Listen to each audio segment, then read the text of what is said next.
Hey, what up guys, it's SPD Goes 408. You might have remembered a video I did a while back on my Dell Precision T7500 server workstation. Did a few upgrades on it. Upgraded from 12 gigabytes of DDR3 RAM to 48 gigabytes of DDR3 RAM. Now I'm going ahead and upgrading the CPUs on them. They currently have two E5607 CPUs. They are rated at 2.26 gigahertz each, and they are quad core, not hyper-threaded processors, so 8 cores total. So let's take a look at it real quick.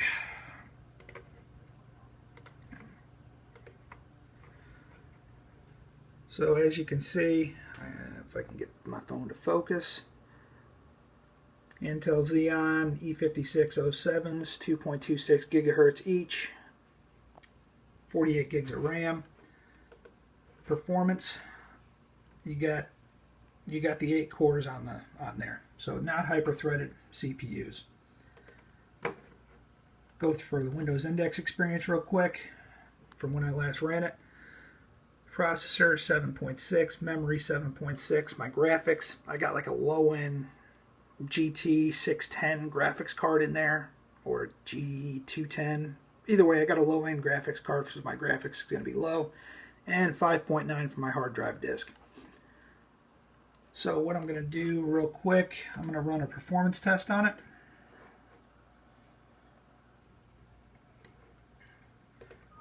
Yeah, I'm not paying for that. So I'm going to let this collect all this data. I'm going to run this benchmark, and I'm going to be back in a second when all these tests are done. Alright guys, so it detected everything. So it detected my 48 gigs of RAM. I got 5 hard drives in there, my 2 Xeon CPUs, and my awesome graphics card. Hashtag sarcasm. So I'm going to go ahead and run this benchmark. Meanwhile, the CPUs that I'm going to be upgrading to are the Xeon X5650s.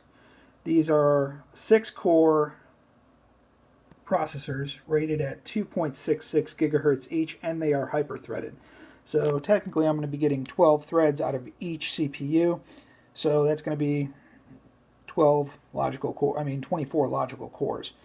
So yeah, this is what we're going to be upgrading to. I don't know if I can get in on it. Come on, focus.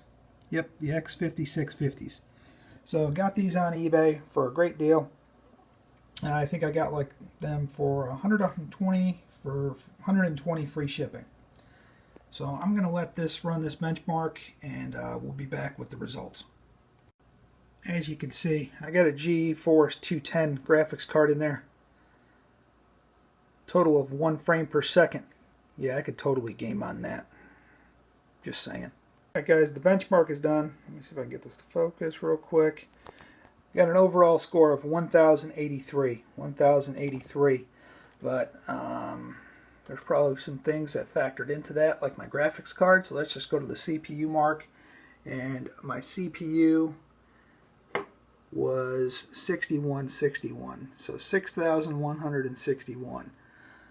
So, alright. So now we got the results for this. So now let me go ahead and shut this thing down. Let me get it taken apart, and let's go over how to swap out the CPUs on this thing. This is going to be a first for both of us. I've never swapped out CPUs on something with a riser board on it.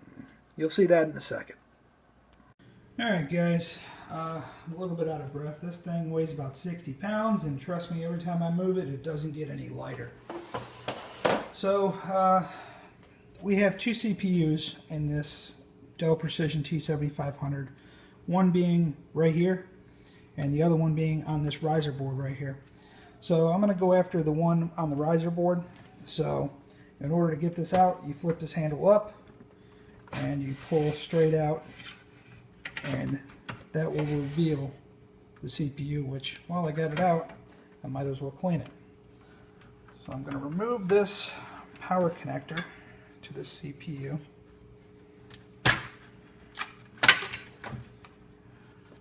So pretty simple.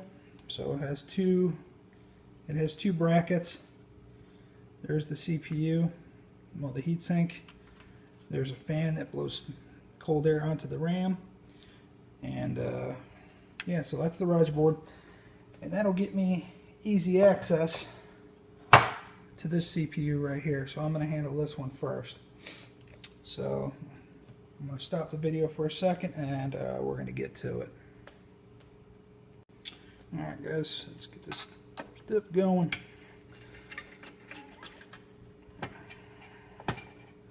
So it's 4 screws.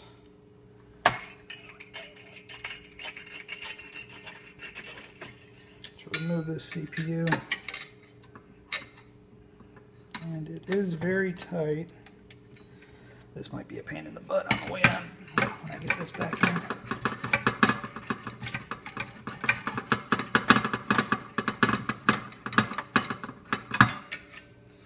I might have to get a longer neck screwdriver.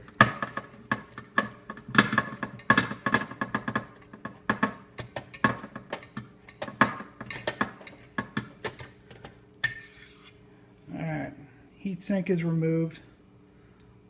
Quite a bit of thermal paste on there, so I'll have to deal with that here in a second. So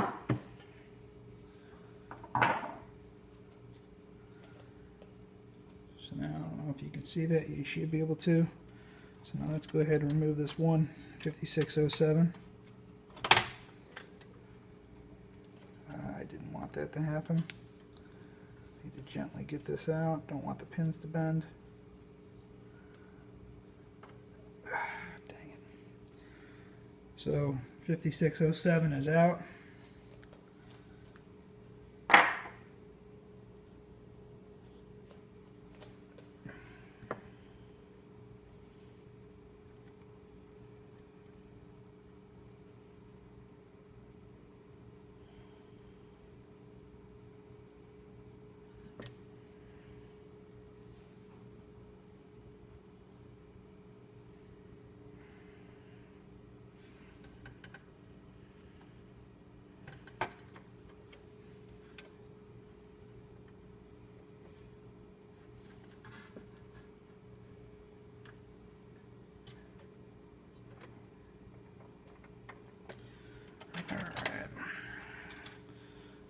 Now we got an X5650 in there.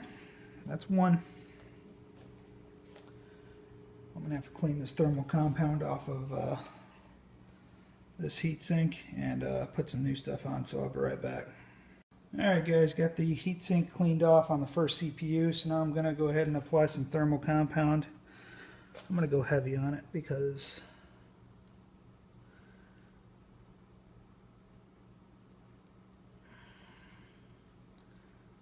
something like this more is a little bit better. So that should be a good little bit of glob. Alright.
All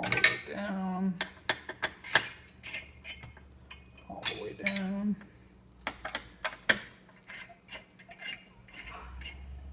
And all the way down. Alright, so one CPU is done. Now let's mess around with this riser board. So I'm going to move this out of the way and we're going to focus on the riser board. Alright, so we got the Dell riser board. Here's the CPU right here. Oh, there's the heatsink. The CPU is down there. There's the RAM bank, the memory bank of memory.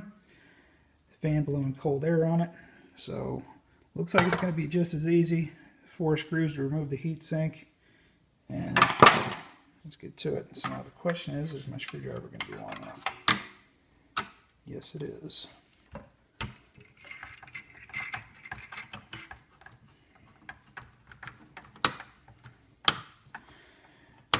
And while I got this heatsink off, I'm going to have to clean it up a little bit because it looks a little bit on the dirty side.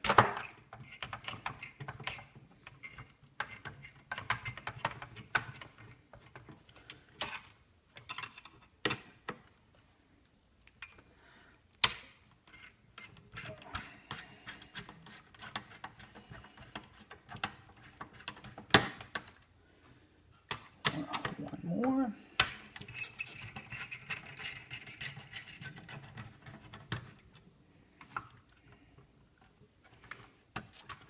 Alright, how do I get around this bracket? Looks like there's one screw right here that is holding. Is that a screw? No. This all has to come out in one spot. In one piece. Yep. So now the heatsink and the fan and everything come off in one.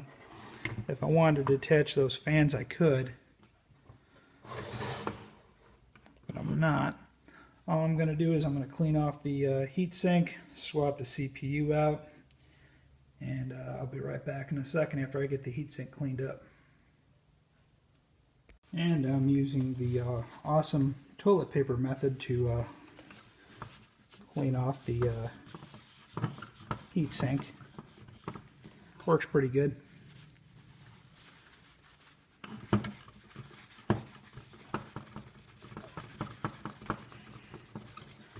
Can't go wrong with toilet paper. It has multiple uses.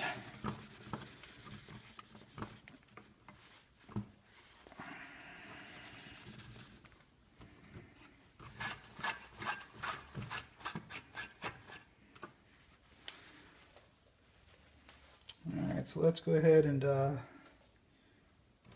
get this X5650 out of here. Lift the handle. Now I'm going to gently remove this. That's much better. So now there's a couple notches right here on the CPUs, and those notches need to match up, as well as the gold arrow in the corner of the CPU. It needs to match up on the riser board. So make sure everything's aligned.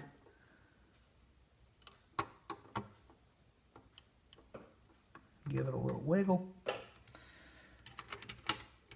Let's lock it into place.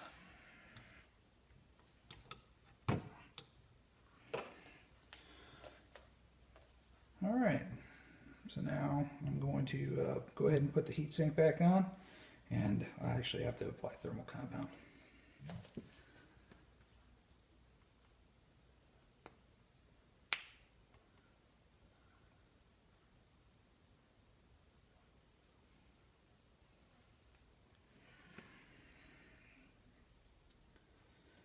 Putting more than less on here this go around, because I don't feel like doing this again. So alright, I'm gonna stop the video for a second. Alright.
Alright, so CPUs are swapped out.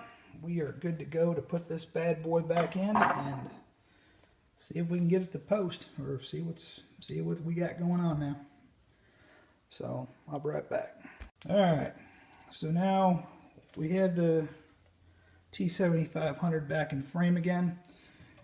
This little rail right here, I'm going to go ahead and pick up this rack, well, this riser board, and it's going to slide right into place. And then, boom, it locks into place right there.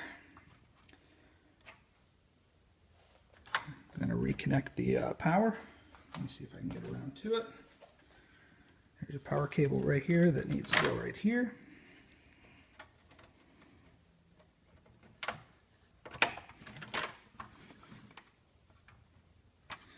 It's actually a pretty easy design to work on. I was actually a little bit worried that this riser board was going to be a little bit more difficult to work on, but that was actually pretty simple. So okay, so while we're in here, just give you a quick rundown. 2 CPUs replaced, 48 gigs of RAM, hard drives. Here, let me take it off the tripod on this one.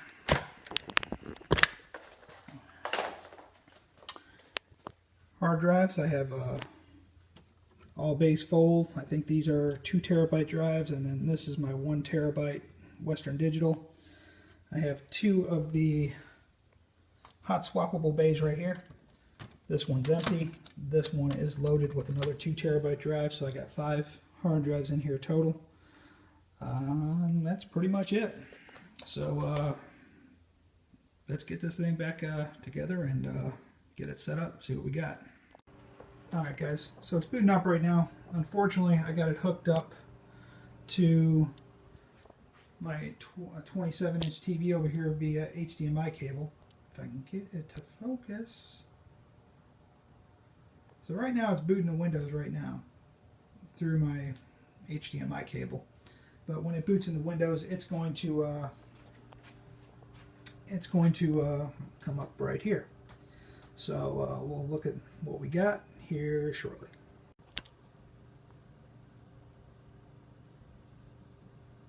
Alright guys, so we're booted into Windows.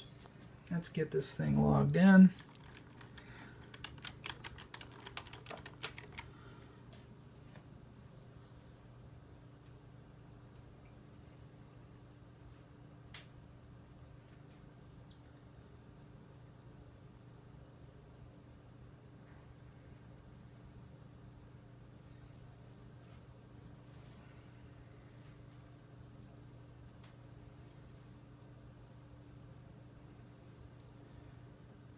Come on. Whenever you're ready, take your time.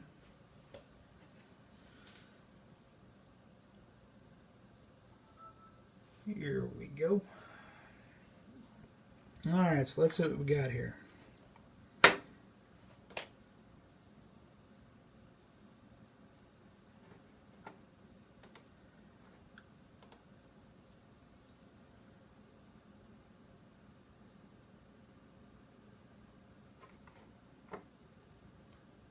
Alright, so we got our Xeon. Actually, what's it saying? Not available. System rating.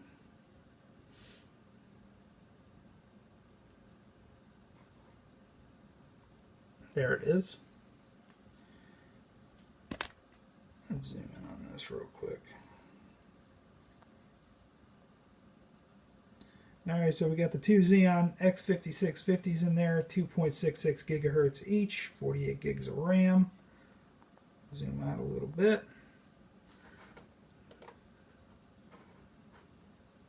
One, two, three, 4, 5, 6, 7, 8, 9, 10, 11, 12 threads, or 12 cores.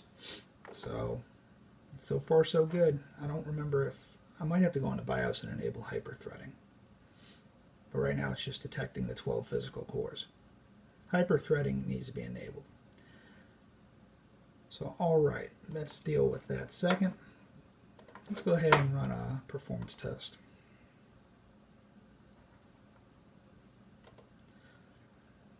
Run as administrator. Administrator.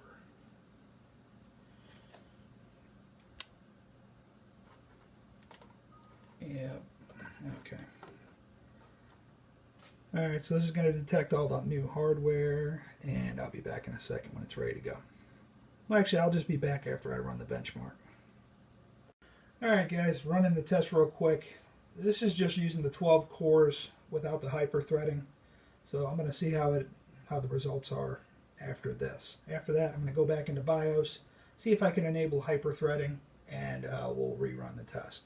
But this is just a test off of the 12 cores, the 2 CPU, 6 cores.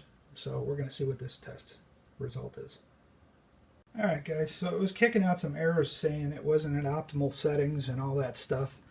And the overall score was 1231, 1231. I don't remember what it was the first time because this has been about an hour's past.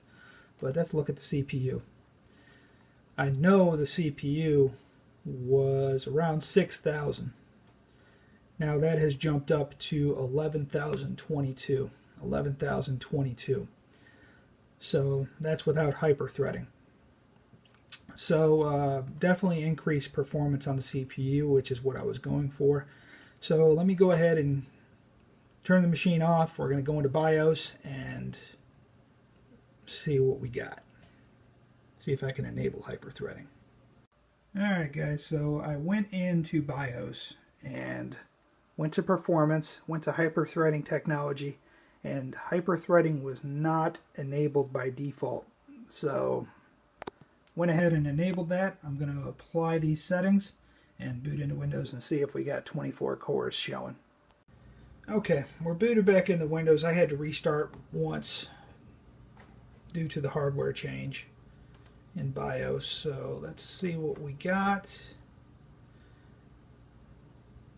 And we got the two Xeon 5650 showing, 48 gigs of RAM. Let's go to Task Manager. There we go. We got hyper-threading. So we got 2, 4, 6, 8, 10, 12, 14, 16, 18, 20, 22, 24 cores showing, or threads I should say. So we're good there. Let's dim this down a little bit so you guys can see that. So we're good there. Let's run the performance index experience and see if anything's changed. Now I ran the assessment before I got the restart message, and the score didn't change. So the score was 7.6, 7.6, 4.4, 5.7, and 5.9 for the standard 7200 RPM hard drive I got. So let's go ahead and rerun the assessment for the Windows Index experience and see if anything's changed there.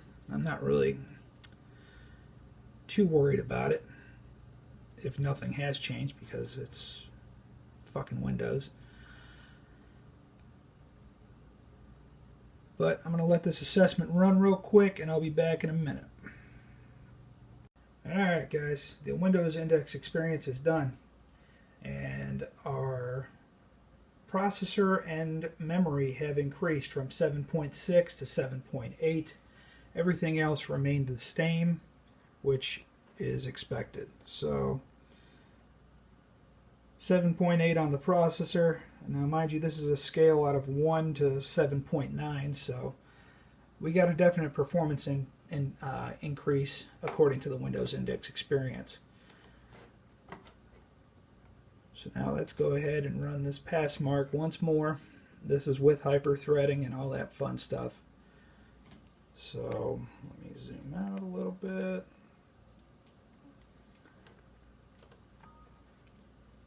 Evaluation, blah, blah, blah. So I'm going to let this gather all the intel on this machine, and I'll be back when the results are done. Now it is kicking out this error message. The number of processes set in the preferences is not optimal for your current system. Would you like to correct this? Yes. Alright, and let's go ahead and run. Alright, I'll be back with the results. Alright guys, the results are in. Let's see if I can get this. So 1241, 1241 are the final results. And let's look at the CPU. Alright, CPU is 13,163. 13,163. So that is pretty good in my opinion. So just working off those numbers. So pretty much just did the results with the E5607, did the X5650 with no hyperthreading, got those results, and got the X5650 with hyperthreading. So this is the final CPU result. So alright guys, that's pretty much it for the video. I hope you guys enjoyed it. This is SPD Ghost 408. I'm out.